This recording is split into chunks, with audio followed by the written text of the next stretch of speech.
Crimson Desert is finally out, but it does not seem like it's nothing but sunshine and rainbows for Pearl Abyss. Pearl Abyss share drops nearly 30% as Crimson Desert review scores fall short of expectation. For those of you who are not in the know, Crimson Desert was a highly anticipated game coming from Pearl Abyss, the creators of Black Desert Online. This was originally going to be an MMORPG, but it transformed into a single player game, and I'm going to be completely honest with you guys, I'm not surprised by the score whatsoever.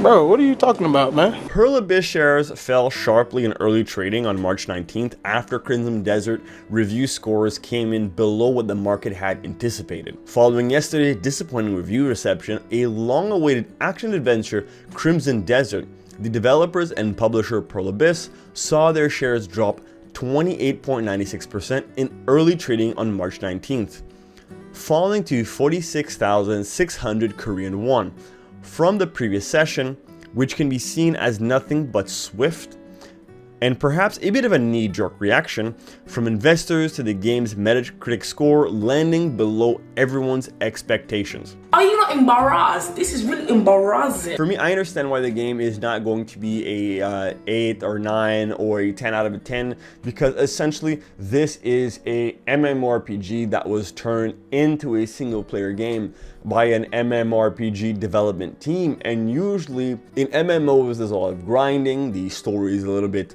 in the back of your mind situation versus actually engaging with the story in its entirety. And then when you're making a single player game, you're bringing in a completely different crowd of people that are going to want an in-depth story, people that are there for the cinematic experience, and they expect very well developed side quests. You know, you got to think of Red Dead Redemption, God of War 2018, God of War Ragnarok, Spider-Man 2020. All of these are single player games that are in open world but are still very focused. Everything I've seen about Crimson Desert tells me that it's a single player game inside the world of an MMORPG, which can make everything feel quite bloated. The game currently sits at 78 on Metacritic, a score that, while not poor by any objective measure, fell short of the mid to high 80s range that the market obviously expected. Crimson Desert spent approximately 7 years in development with reported development costs of around 200 billion won, making the stakes around its reception unusually high. I think there was a lot of hype for this game, and I'm not even going to say that it's the developers' fault necessarily, because the developers were very transparent about what kind of a game they were making, but people started forming an idea in their mind. And no matter how good or how dedicated of a developer you are, if people start hyping your product too much, it's almost impossible to ever meet those expectations. So by having those super high expectations is definitely a factor in why it's sitting at a 78 and not in the mid to high 80. Add major marketing campaigns across the United States, some big pre-releases showcases which unveil a new mechanic every couple of days, and yeah, the expectations and hype will continue to rise. However, where it mattered the most, the reviews from the press and content creators have been divided. Several outlets, including Forbes and Comic Book, praised the game's scale, combat, and visual ambition. Others include Eurogamer, VG247, and PC Games, and cited a weak story, clunky system, and technical issues as a significant drag on the experience. And I understand why they're divided, but let's just remember, pretty much all of the marketing I've seen for Crimson Desert has been focused around the world, the combat, the mechanics. I have barely seen anything about the story. And even now that the game is out, I know that you are part of the Greymanes, you guys get separated, and your mission is to reband the group once again. This is a very loose story, and it's the perfect kind of story for what?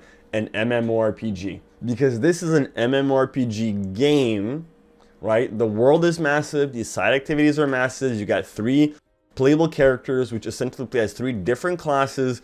This is an MMORPG world with single player compatibility installed in it, which is why it's going to have a weaker story. Personally, I'm okay with that because I know what I'm getting myself into. If you're expecting something like more Red Dead Redemption, Spider-Man, or God of War, you are going to be disappointed. Despite this, it's well worth noting that a 78 on Metacritic is generally a favorable score by critical standards. So if Crimson Desert was a game you desperately wanted to play, you should still check it out, but perhaps wait for a price drop. For Pearl Abyss, the problem was not that the game reviewed badly in absolute terms, but that the gap between the expectations and reality was wide enough to spook investors. And obviously, in the end, it's all about how many copies the game sells. If you see Crimson Desert's Steam player count skyrocket to 300, 400k players on launch day, that will probably mean the stock will see some recovery. Personally, this is falling within my expectations. I thought Crimson Desert would probably fall anywhere between 75 to 85 when it comes to review scores. The reason being, again, this is an MMORPG team making a single player game.